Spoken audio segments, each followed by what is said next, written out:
E hoje eu vim falar pra vocês a respeito das minhas últimas leituras.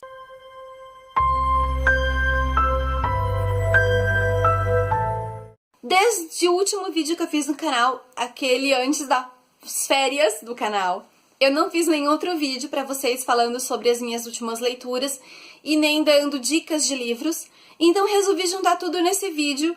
Eu vou tentar falar de forma rápida, mas eu já tô enrolando, não é mesmo? Então vamos lá. O primeiro livro que eu li, que foi em março, é uma continuação, é o segundo livro da série Os Mistérios de Vartia, da Denise Fleiban. Esse aqui é o Fortaleza do Dragão. E nele, finalmente, eu fiquei sabendo o passado do Jarek. Então, se você leu o primeiro livro, você também ficou curiosa, esse aqui vai sanar as suas dúvidas, sanar a sua curiosidade, e eu posso dizer que é muito legal. Nele, a nossa personagem principal, a Serafine, ela vai até a Fortaleza do Dragão, que fica no meio de um deserto, e ela vai aprender a controlar o segundo elemento, o elemento terra. Os guardiões dela também vão junto com ela para protegê-la. E aqui acontecem várias coisas muito interessantes, que vão desafiar muito a Serafine e todo esse poder que ela tem dentro dela. As trevas estão ficando mais fortes, estão fazendo aliados e conquistando terras e guerreiros. Então a Serafine ela vai ter grandes desafios nesse livro. Como sempre, a Denise ela conseguiu escrever o livro de uma forma muito envolvente, que faz com que a gente se envolva com os personagens, se envolva com os acontecimentos. Eu gosto bastante dessa série e eu tô muito ansiosa pelos próximos livros. Outro livro que eu li, esse eu não recordo se foi março ou abril, mas também é o nacional, é Línguas de Fogo, da Karen Soarelli. Esse aqui também é o livro 1 de uma série, e nele a gente vai conhecer a personagem principal, chamada Aisling. Não sei se eu tô falando certo esse nome, eu não... E esse livro, esse mundo que a Karen criou, ele, pelo que eu entendi, ele é dividido entre nações que são capazes de controlar os elementos da natureza.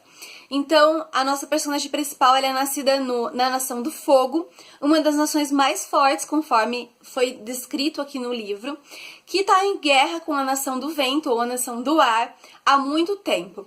E eles estão conquistando territórios, já invadiram o território da Nação do Vento, eles já estão controlando, mas ainda há alguns rebeldes que se escondem em montanhas congeladas. Acontece que o melhor amigo da nossa personagem principal, da Aisling, o Daron, ele acaba sendo atingido por uma fera do fogo e nessa batalha ele acaba sendo envenenado. A avó da Aisling fala pra ela que as únicas pessoas que contêm o antídoto desse veneno são justamente a Nação do Vento, a Nação do Ar. E ela acaba partindo em busca desse antídoto com ele, muito doente. Ela tem que praticamente carregar ele a viagem quase toda pra tentar salvar a vida dele. Eu gostei muito da narrativa da Karen, é uma narrativa bem fluida. Eu gostei bastante da descrição dos cenários, dos personagens. Uma coisa que ficou assim muito marcado pra mim é que eu já conversei com a autora algumas vezes pelo Skype, por Hangout. E toda vez que eu lia o livro, era como se ela estivesse narrando a história na minha cabeça. Isso ficou muito engraçado, isso foi muito interessante, porque toda vez que eu parava, eu falava, nossa, acho que é a Karen que tá narrando a história. Acho que também, principalmente, com certeza, foi por eu ter ouvido um audiobook que ela fez de um spin-off dessa série, que é a Rainha da Primavera, tá no YouTube, depois eu deixo o link aqui embaixo pra vocês, se vocês tiverem curiosidade. E ela foi a narradora desse audiobook, eu até fiz uma mini participação com uma personagem. E acho que foi principalmente por causa disso que eu tive essa impressão dela ficar narrando a história. Outro livro, o terceiro livro, foi Enfeitiçadas. Esse também é livro 1. Eu só começo as séries. As Crônicas das Irmãs Bruxa 1.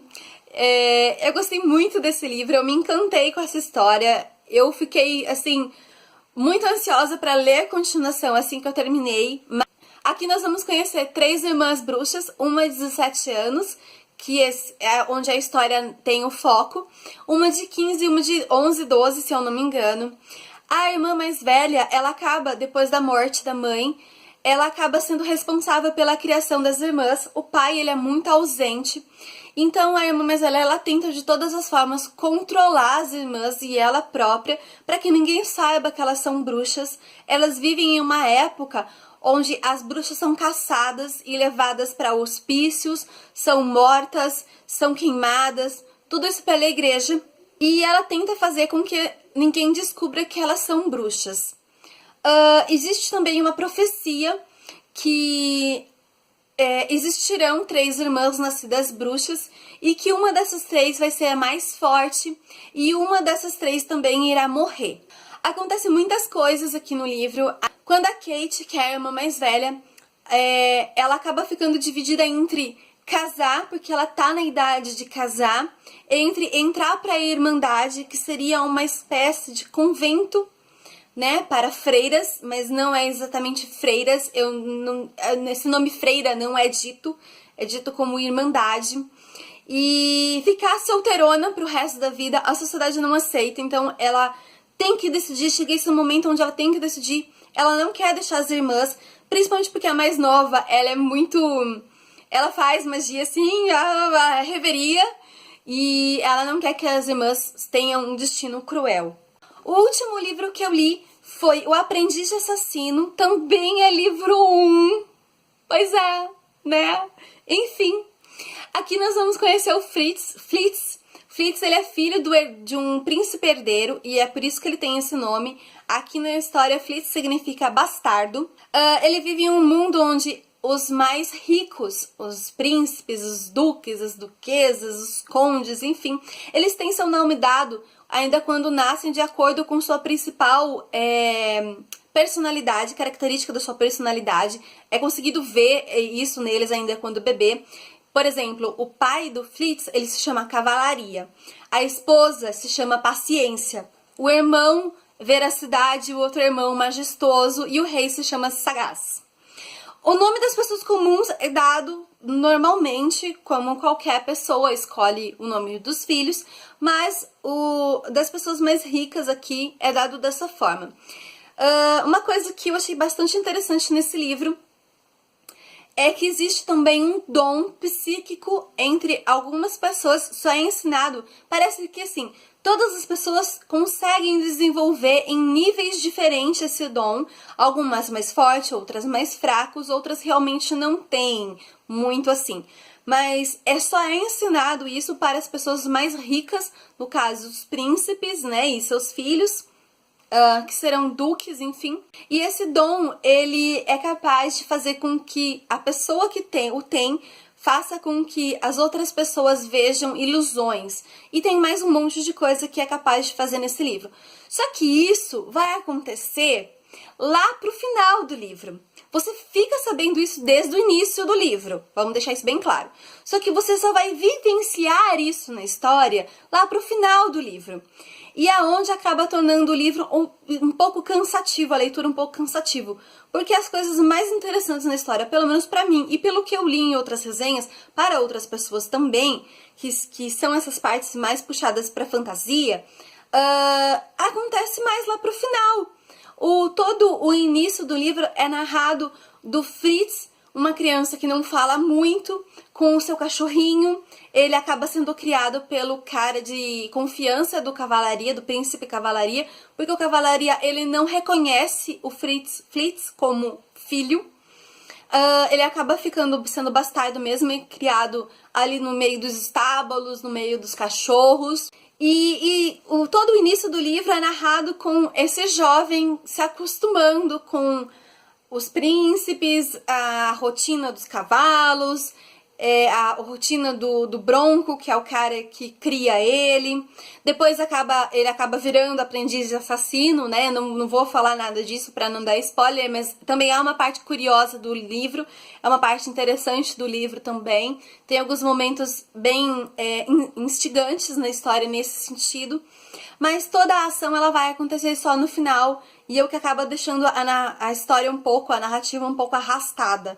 Pelo menos eu achei. Quero ler a continuação? Quero. Porque o final do livro foi muito interessante e fez com que eu quisesse ler, saber o que vai acontecer com ele, afinal, porque só no final a gente teve a reviravolta, né? Então essas foram as minhas 4 leituras do mês de março e abril. Como eu comentei com vocês, eu sou uma leitora um pouquinho lenta. Poderia ler mais rápido? Poderia, mas não leio, não é mesmo? Deixem aqui nos comentários se vocês se interessaram por algum livro ou se vocês querem que eu fale mais especificamente sobre algum livro. Eu posso fazer um vídeo exclusivo de dica daquele livro para vocês, falar um pouco mais sobre a história, sobre a narrativa, mas eu acho que deu para ter uma visão geral da história aqui nesse vídeo. Comentem aqui embaixo se vocês já deram continuidade, se vocês já leram algum desses livros e deram continuidade na série, se realmente vale a pena fazer isso, ou se vocês acabaram achando que a continuação não é tão boa quanto o primeiro, ou não vale a pena de alguma forma. Comentem aqui embaixo que eu vou gostar de saber. Um like no vídeo se vocês gostaram, se inscrevam no canal se vocês não são inscritos, e um beijo, até a próxima!